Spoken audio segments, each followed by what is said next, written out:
My brother Matt. Matt is hands down the funniest person I know, have ever known, will ever know.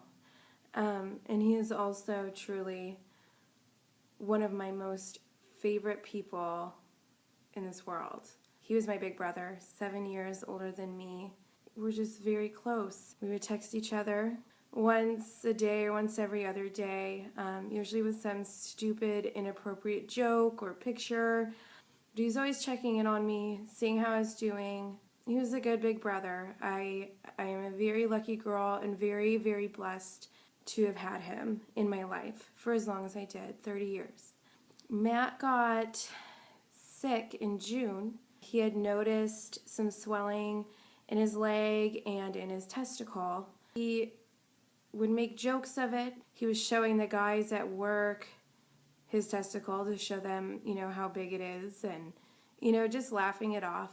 If I could describe Matt and this journey he had to take, I would say he took it with strength, bravery, and humor.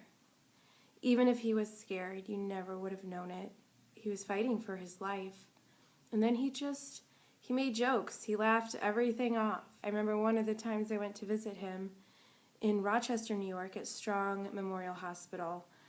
I walked in and he was hooked up to all of these machines. He was in the ICU.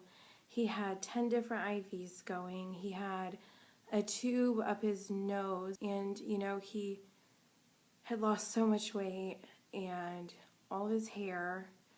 He did not look like Matt. It was so scary. He was in the ICU, hooked up to a dialysis machine. And I walked in, and I remember I just stopped and stared, and, my mom's standing next to me, and she knows that I'm just kind of freaked out. And he looks over and he's like, "What the beep are you looking at?" Any bit of nervousness that I felt was gone because it was still Matt. He just looked different. But in June, when he, started feeling the symptoms, he had some pain, and so I guess he was taking a lot of ibuprofen, and he Googled, why his leg would be swelling, and, if you take too much ibuprofen, sometimes that will happen. So that's kind of what he just thought it was. But then his testicles started swelling as well. And he was in a great deal of pain. It was a Friday night, and he had been standing on his feet for 18 hours at that point, and he came home and showed his wife Sarah. He said, "Look at my leg," and it was so much bigger. And so she told him, "We need to go see what this is, get you checked out." And he said he would go in the morning. Next morning, he was on the floor playing with Vivian, his, at the time, 14-month-old daughter, who was maybe 18 pounds, not even 20 pounds. And she crawled on top of his leg, and he gasped, and he was in a lot of pain. And that's when Sarah kind of put her foot down and said, "Okay, it's time to go." And I remember getting the text from my dad, I'll never forget, because it was just so simple. Matt is in the hospital, they found masses. But the doctor said, if this is testicular cancer, this is the cancer you want. It's very curable. You will probably beat this. I actually went out to New York to help him and Sarah with the kids. Isaac at the time had just turned 3, and Vivian was a little over a year old. Sarah was working and Matt couldn't work. So they had their hands full. He was a really good dad. He loved the kids. Isaac would bring him blankets, and Vivian would crawl up for a quick snuggle, and I know that he loved that. We finally got our diagnosis that it was stage 3 cholangiocarcinoma, which is an extremely aggressive form of cancer. They were going to do 3 rounds of the chemo, which would be 5 days on it, and then 3 weeks off. He handled the first round really well. Matt was the king of selfies, so there's so many of him sitting in his chair at chemo, and he even threatened at times to go buy some really cool wigs, and he found an app on his phone to put new hairdos on his head and ask our opinions to see what kind of wig he should order. He got to come home for probably about a week and a half, 2 weeks, and then he went to and from chemo.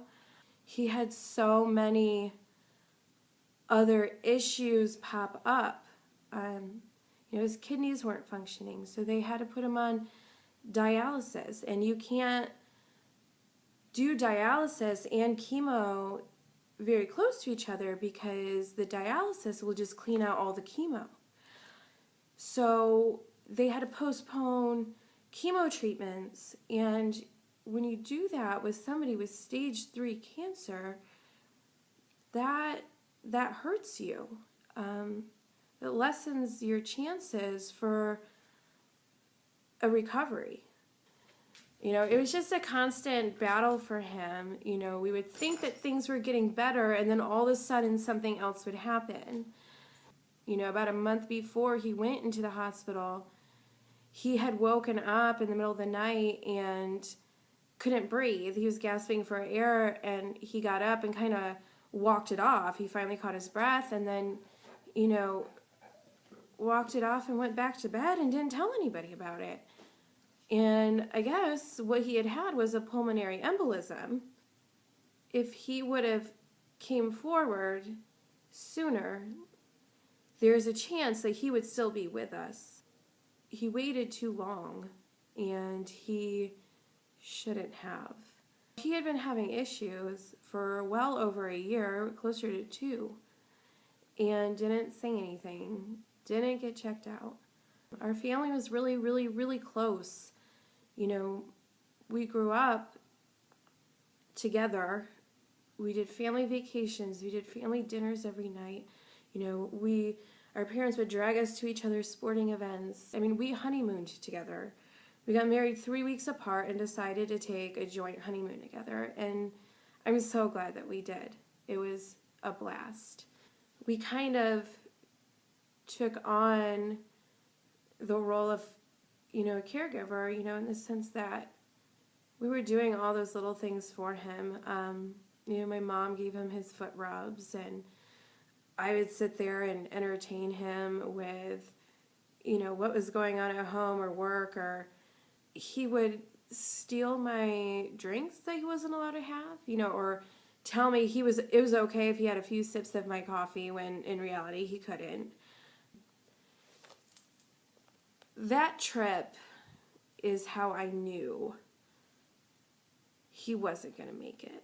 I remember my mom saying, okay, so, we'll do this chemo and then we'll come back, and she's just trying to be positive. And I just remember the doctor, he's like, we'll see.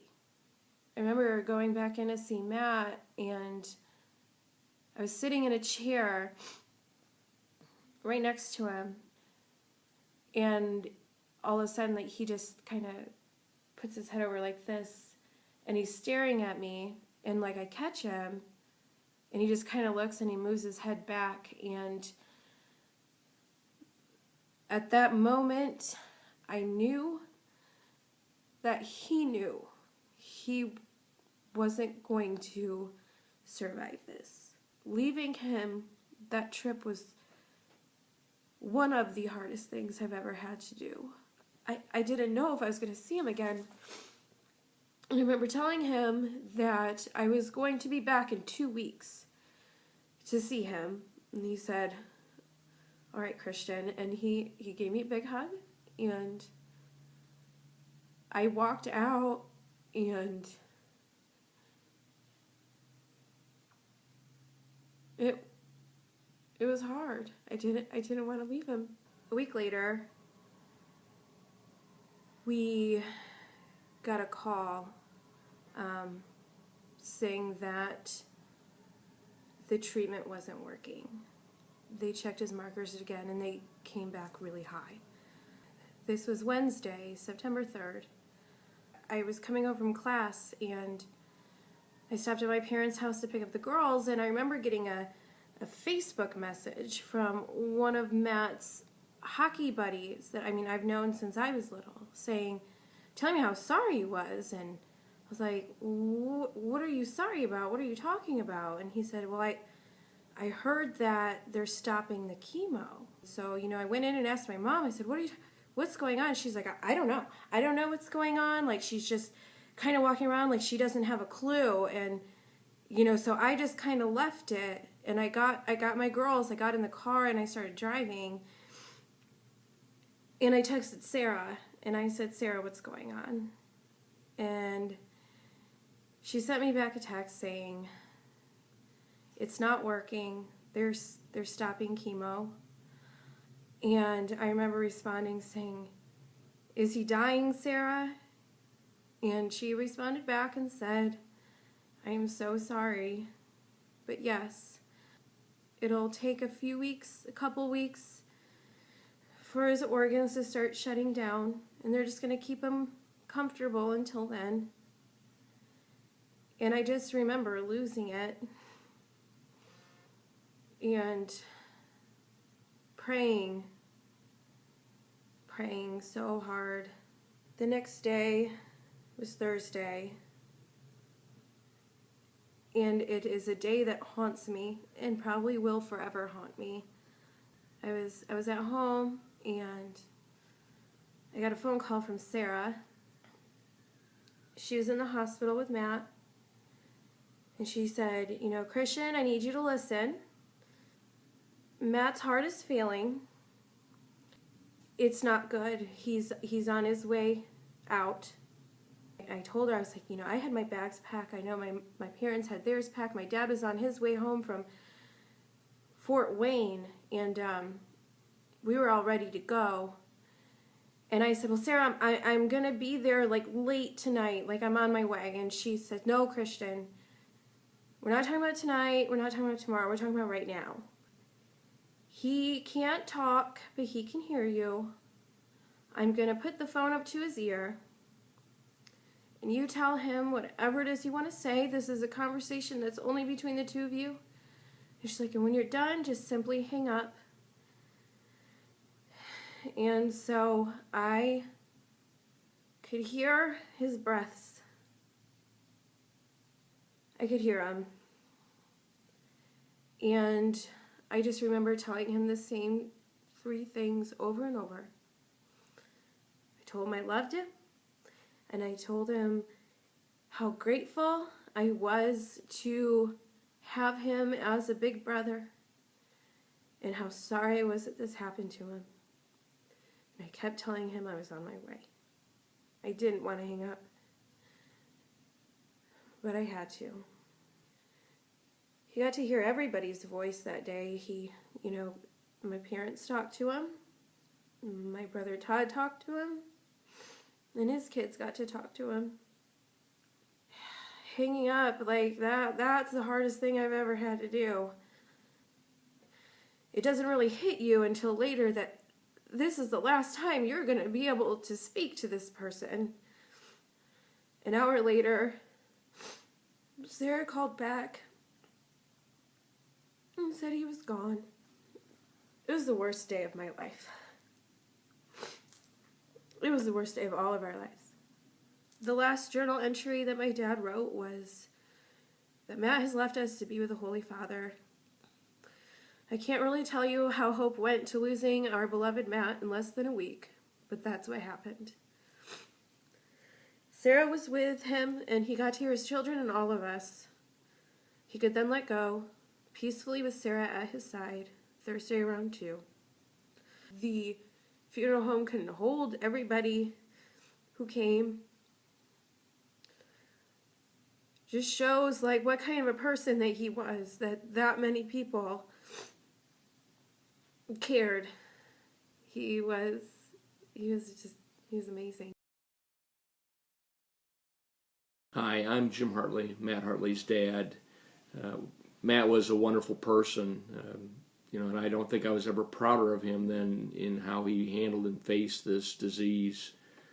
We had nurses show up that had taken care of him for the funeral that had never gone to one before because they were so touched by his grace under pressure, his sense of humor, just the person that he was. And we had over 400 people show up, so just goes to show how many lives that he touched, and couldn't be more proud of him.